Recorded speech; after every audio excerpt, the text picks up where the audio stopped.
les amis, j'espère que vous allez bien, c'est Force Pingouin et aujourd'hui, un nouveau divulgation et vérité sur la montagne. Alors tout d'abord, avant de commencer, je voudrais dire merci à vous tous de me suivre tout au long de cette divulgation et vérité. Encore une fois, ça faisait vraiment très longtemps qu'il n'y a pas eu un autre divulgation et vérité. Pourquoi? Les simples raisons ont été expliquées dans le bilan, mais en l'occurrence, déjà, j'ai pas eu beaucoup de temps. Il y a eu des choses qui ont été un peu anticipées depuis. Et je me suis dit, voilà, mon jeudi étant pris, quelle autre journée je peux avoir pour déjà vous toucher, avoir votre avis, puis en plus de ça, faire l'émission. Alors bien sûr, j'ai déjà réfléchi, ça va vite aller sur un samedi ou alors un mercredi. Voilà. Donc, mais ça allait plus, je pense, sur un mercredi. Le lundi, je vais revoir, mais enfin, vous allez avoir un direct dans pas longtemps. Je vais reprendre. Cependant, introduction fermée. On fait tout de suite le nouveau divulgation et vérité sur les montagnes. Alors déjà, pour commencer, pour expliquer aux gens, c'est quoi une montagne? Une montagne, c'est très simple. C'est un amas de terre qui a été surélevé pour en faire ce qu'on appelle aujourd'hui une montagne. Donc ça, c'est la définition la plus originale et la plus rapprochante de ce qu'on peut appeler la montagne. Parce que après, voilà, si vous allez dans le dico de ça, ils vont vous parler de relief et tout bazar, mais ça parle pas forcément. Voilà. Donc du coup, je vous décris cette définition comme ça.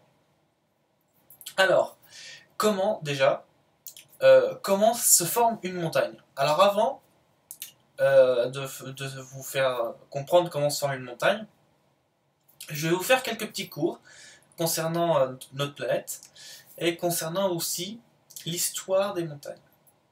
Alors comme vous le savez, notre planète est vivante, hein, ça je vous apprends rien. Par contre, effectivement, oui, elle est vivante dans tous les sens, c'est-à-dire que son noyau il bouge, les terres bougent, les croûtes terrestres bougent, en l'occurrence, les plaques tectoniques bougent.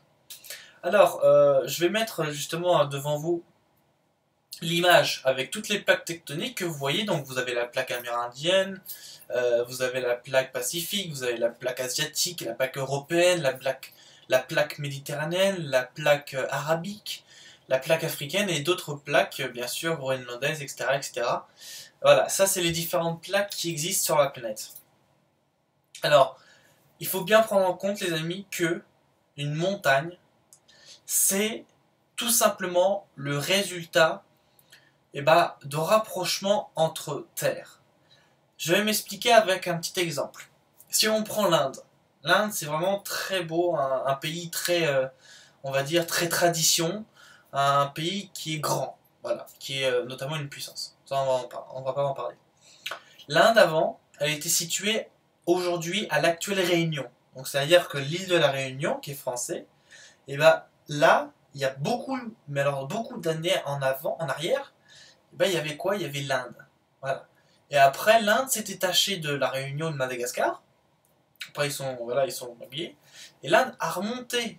Il n'a pas dévié vers le sud ou vers l'Australie où il s'est pas rallié au continent africain. Il a remonté et après, il a bousculé, si on puisse dire, l'Asie, le continent asiatique. Pourquoi je vous dis bousculer? Parce que tout simplement, ça, c'est l'Inde qui est venue, et là, c'est le continent asiatique. L'Inde, il est venu comme ça, tout petit. Bon, ça se fait je vous fais en accéléré, parce qu'en fait, ça se fait en centaines d'années, voire milliers d'années, ce que je vous fais. Mais il s'est rapproché petit à petit, et après, parce qu'il voulait encore plus gratter de terrain, ça a fait collision, mais en plus de ça, la Terre, donc on parle du sol, il s'est reculé avant, mais après, ça s'est formé vu que ça insistait. Donc ça a soulevé la Terre, et après ça a fait des montagnes. Voilà, comme je vous dis. Alors ça aurait pu faire plouf, ça aurait pu faire plouf. Sauf qu'en l'occurrence, le plouf, c'est pas possible, sauf si vraiment c'est sous l'eau, ou dans l'eau, tu vois. Parce que quand c'est un continent, quand c'est une falaise contre falaise, bon, ça se casse peut-être, mais ça peut que grimper. Parce que ça peut pas aller en dessous, vu que c'est déjà un sol très rigide et très dense. Donc du coup, ça peut que aller vers le haut. Et du coup, des fois, ça monte pas très haut, et des fois, parce que la terre est vraiment dense et appuie tellement en pression que du coup, ça soulève et ça en fait des montagnes. Qui aujourd'hui, bien sûr, vous vous rendez compte, ça donne les chaînes de l'Himalaya. L'Inde, contre le continent asiatique, a donné les chaînes de l'Himalaya aujourd'hui. Qu'on a le mont Everest, tu vas au Népal, au Tibet, au Bhoutan, en Inde, tu as les montagnes de l'Himalaya avec le mont Everest. Donc voilà, ça c'est un exemple vraiment typique de comment une montagne se forme. Alors bien sûr, vous vous rendez compte que les montagnes, ça dure dans le temps et donc du coup ça a de l'âge. Aussi, il faut penser que, et ça c'est un petit lien vers la nature, la Terre est là c'est la montagne, d'accord? C'est la montagne, bon. La montagne elle est là, à pic du nez. Mais, mine de rien, ça s'écroule. Parce qu'une montagne, bon, c'est solide, mais à un moment donné, si c'est que de la terre, eh ben, ça va s'écrouler. Hein. Alors vous vous dites, bon, ça tient pas ce que tu dis, machin, etc. Bah, en l'occurrence, ça tient si ça fait que de la terre et du coup, après, ça se casse la gueule. Mais par contre, ça se tient pas, ce que je dis par rapport aux montagnes, ce sera que du sol, hein, que de la terre. Ça se tient pas si on apprend qu'à la suite, et ben effectivement, sur les plus hauts sommets, ça devient de la roque, donc la roche. Donc en l'occurrence, c'est plus solide et ça consolide en plus. Alors, pourquoi je vous dis ça? Parce que, voilà, les montagnes aujourd'hui sont très âgées. Hein, on va pas se le cacher. Elles sont vraiment très âgées. Puis en plus de ça, il y a beaucoup de roches sur les montagnes. C'est pourquoi parce que quand il y a de la roche, vous savez comme moi que la roche, c'est de l'eau à l'état solide. Bon. Mais c'est aussi, il faut le dire, une source de matière, d'une matière dense. Et bien sûr, ça arrive que sur les sommets, comme ça se casse pas la gueule. Après, donc, ça c'est vraiment sur le sommet, c'est-à-dire il fait très froid, c'est humide, donc ça forme après des glaciers quand ça fait de la neige. Hein. Et donc du coup, de l'eau, bah la terre, elle, aboie, mais après ça devient une éponge tellement que c'est de l'eau, tu vois. Donc après, avec l'âge, on sait très bien que l'eau en l'état solide, c'est de la roche, donc du coup, bah, ça collisionne et ça fait de la roque. Voilà, tout simplement. Ça fait de la roque. Et donc du coup, c'est pour ça qu'au sommet, ou dans vraiment des hautes montagnes, si on peut dire, bah, vous trouvez plus souvent des pierres, de la roque, que sur de la plaine ou sur de la petite colline, quoi, tu vois. Ou des petites montagnes. Bah, notamment quand vous allez dans les montagnes telles que les Alpes ou les Pyrénées, vous trouverez beaucoup plus de rocs ou de roches en Auvergne ou dans le Jura ou dans les Vosges. Dans les Vosges, tu trouveras beaucoup plus de terre, donc le terreau, que de roches. C'est indéniablement logique. Parce que déjà, l'altitude n'est pas haute, et de deux, eh ben, ça n'a pas été très haut pour avoir de la neige et puis que ça fasse de la roche. Ça, on est tout de suite d'accord. Alors après, vous allez me dire, oui, machin, il y a du calcaire, etc. Mais ça, c'est encore une autre chose. Ça, c'est vraiment encore une autre chose. Ça se fait dans le sol. Mais enfin, voilà. Je veux dire, pour les sommets, ça se passe comme ça. Et du coup, là, on vous dit, bon, ok, il y a de la roque sur le sommet de la montagne. Après, c'est que de la terre. Mais mine de rien, il n'y a que en haut qui tient. En bas, ça peut se casser la gueule et faire des avalanches quand c'est l'hiver. C'est vrai ce que tu dis. Et c'est pour ça que, parce que la végétation a fait que machin, les arbres ont poussé. Voilà, les arbres ont poussé et ça a fait que un arbre prend racine. Donc du coup, un arbre qui prend racine, c'est quoi? C'est un arbre qui maintient la terre, le terreau. Et c'est pour ça qu'en montagne, vous avez énormément d'arbres pour tenir la terre, le terreau, hein, vraiment solidement pour pas qu'il s'écroule. Parce que, et vous pouvez voir sur YouTube, il y a énormément de vidéos sur ça, si vous coupez un arbre, je veux dire, couper un arbre, vous enlevez les racines, tout ce qu'il faut. Hein. Là, c'est vraiment un coupage d'arbre. Hein. Si vous coupez un arbre, plein d'arbres, vous enlevez les racines et tout, sur une colline de montagne, mais vous allez voir que la terre, elle se casse la gueule comme une avalanche avec de la neige. C'est la même chose. Ça se casse la gueule et du coup, après, ça fait des dégâts. Je peux vous dire que, voilà, j'ai 23 ans. C'est vrai, je suis jeune. Mais, dans ma jeunesse, j'ai déjà vu, voilà, de la terre qui s'écroule d'un seul coup. Et en plus, il y avait une maison dessus. Donc, c'est vous dire. C'est un petit village pas loin. Si vous connaissez très bien la Normandie, Saint-Étienne-sous-Bailleul. Et bah, à un moment, j'étais encore en primaire à cette époque-là. À un moment donné, il y a une maison qui habite dessus. Une petite maison sympathique, tu vois. Un petit truc sympa, une petite cabane et tout, c'était bien. Il était pépère, et en plus, c'est un coin vraiment génial, au cœur de la nature et tout. Enfin. Et du coup, il y avait sur la pente qui descendit, parce que c'était des maisons qui étaient construites en pente, hein, d'accord. Et du coup, bah, sur la pente, il n'y avait rien, il n'y avait pas d'arbre du tout. Mais ça tenait quand même. Et du jour au lendemain, comme ça, je sais pas pourquoi, hein, mais du jour au lendemain, tout s'est cassé la gueule. Pourtant, il n'y a eu aucune modification, mais tout s'est cassé la gueule. Je veux dire, la maison, elle s'est cassée la gueule. Il n'y a plus de matos, il n'y a plus de voitures, il n'y avait plus rien. Tu vois, tout était à reconstruire. Le terrain, là-haut, il était vide. Tu avais l'impression d'avoir un bloc de glace en moins. C'est pour te dire à quel point la terre s'était écroulée. Parce que, voilà, il n'y a pas d'arbres.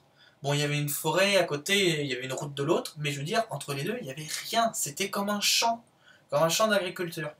Donc du coup, il n'y avait rien, ça s'est écroulé, c'est normal, parce qu'il n'y avait pas un arbre pour tenir. Aujourd'hui, bah voilà, parce que ça a tombé, aujourd'hui, qu'est-ce qu'il y a eu? Bah, il y a eu qu'ils ont fait pousser quelques arbres, mais pas très...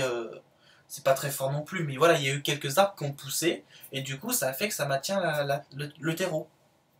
Donc c'est pour ça que dans les montagnes, pour éviter que le terreau se casse la gueule, on met des arbres. Et c'est pour ça aussi, les amis, que au long des rivières, si vous avez de la terre et puis après vous avez soit la mer ou un fleuve comme ça, bah vous avez souvent des arbres. Pourquoi? Pour tenir la terre, le terreau, pour éviter qu'elle se casse la gueule dans le fleuve. Voilà, tout simplement.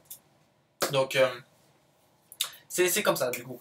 Donc voilà, c'est la montagne, c'est pour ça qu'elle s'est soulevée. Et en même temps, c'est pour ça qu'aujourd'hui vous trouvez dans les hautes montagnes, ce qu'on appelle les Alpes, les Pyrénées, voilà, beaucoup de roches avec beaucoup d'arbres. Pourquoi? Pas parce que pour tout ça, pour toutes ces configurations, pour éviter que le terreau il se casse la gueule, donc les arbres. Et puis en plus de ça, bah mine de rien, les glaciers ça fait de l'eau, et comme je vous l'ai dit, ça fait l'éponge, puis après, hop. Alors, vous doutez bien que tout ça, c'est pas l'homme qui l'a fait, c'est la nature entièrement. Parce que déjà, bon, pour la roque, je vous l'ai dit, mais en plus de ça, il n'y avait que du terreau, donc c'est-à-dire que c'était propice à avoir des arbres, à avoir des végétations, etc. etc. C'est pour ça que tout ça a poussé. Et tout ça, c'est que la nature qui l'a fait. Donc c'est vous dire la merveille que c'est. Et donc du coup, voilà, aujourd'hui on se retrouve à skier ou à faire du snowboard sur les pistes de ski, sur les montagnes tout simplement, peu importe l'altitude. On a aussi un petit volcan qui est en France là qui s'appelle le Puy du Dôme. Un petit volcan sympathique qui est pas... Il est en mode sommeil, il est en train d'hiberner un peu pendant quelques milliers d'années, mais ça va. Et du coup, ça fait que ce... Alors oui, par rapport au volcan, parce que mine de rien, ça fait partie des montagnes, par rapport au volcan, comment ça se forme un volcan? Alors, je vous explique. Un volcan, ce n'est pas que sur la surface de la Terre. Donc comme je dis, la surface de la Terre, c'est le terreau, hein, sinon j'aurais dit la surface de Gaïa. Ça, c'est pas que ici. Ça peut être sous-marin, c'est-à-dire que tu peux trouver des volcans sous-marins. Alors vous allez me dire, oui mais attends, le volcan sous-marin, à part cracher de l'eau, il fait rien. Bah détrompez-vous, parce que la lave, ça envoie un bon coup. C'est pour ça que, mine de rien, il y a beaucoup d'îles qui submergent, ou il y a des fossés, des fois, ou des îles qui disparaissent, ou des trucs comme ça. Parce qu'il y a des volcans sous-marins. Et oui, ça existe. Et du coup, ça fait que bah, ça envoie la sauce, quoi. Alors pareil, c'est la même configuration, le volcan, que la montagne, sauf que le truc qui change, c'est quoi? C'est que vous connaissez le volcan, hein, c'est un conduit de cheminée, puis après la lave arrive, et pouf, voilà. Mais sauf que le truc, c'est que comment se fait un conduit de cheminée? Bah, c'est très simple. un conduit de cheminée, c'est que terrestre. Donc, ce n'est fait qu'à partir de matière, qui peut être la roche, qui peut être l'argile, qui peut être d'autres choses, l'eau, etc. Et du coup, ça s'est formé comme ça. Alors, je pourrais pas vous dire dans les détails, parce que bah, je veux pas vous dire de mensonges, mais tout ce que je peux vous dire, c'est qu'un volcan, et bah, ça peut se faire sans avoir de montagne, ça peut se faire à plat, mais la configuration est-il que le conduit de cheminée, c'est la planète qui l'a fait avec toute cette matière, et puis après, la lave, elle expulse, et puis après, ça donne un volcan, voilà. Donc, parce que, mine de rien, je vous dis ça, il y est arrivé une fois sur la planète, où, et ça, vous pouvez retrouver ça dans les archives, hein, où, en fait, on n'avait pas vu que c'était un volcan. Au début, c'était une plaine. Bon, une plaine, on pouvait faire de l'agriculture et tout ça, ça poussait très très bien. Bah, c'est normal que ça poussait très très bien. Parce qu'en dessous, il y avait quoi? Il y avait un volcan. Sauf qu'en fait, c'était un champ. Et du jour au lendemain, tout a explosé, tout s'est effondré, et puis ça a fait un volcan. Ce qu'on appelle aujourd'hui Yellowstone. Voilà. Donc, du coup, et ça, vous le trouvez dans les archives. Vous le trouvez partout. Et du coup, voilà, hop, et ça prend et ça fait volcan. Voilà. Donc voilà un peu pour tout ça, pour tous les détails, bien sûr. Voilà pour tous les détails par rapport au volcan, par rapport aux montagnes et par rapport au relief que je peux vous énumérer là-dedans. C'est tout pour aujourd'hui par rapport à l'émission. J'espère que vous avez adoré cette émission. N'hésitez pas à mettre dans les commentaires vos questions, vos remarques, vos commentaires, vos avis sur la vidéo, etc. N'hésitez pas à mettre un pouce bleu si vous avez aimé la vidéo, ça fera bon usage pour tout le monde. Et en plus de ça, je vous souhaite une très belle journée, très bon appétit ou très bonne soirée là où vous êtes, hein, bien sûr. Et surtout, je vous dis à très vite dans une nouvelle vidéo de divulgation et vérité sur la chaîne Force Pingouin. Bonne journée à vous et restez positifs. Salut!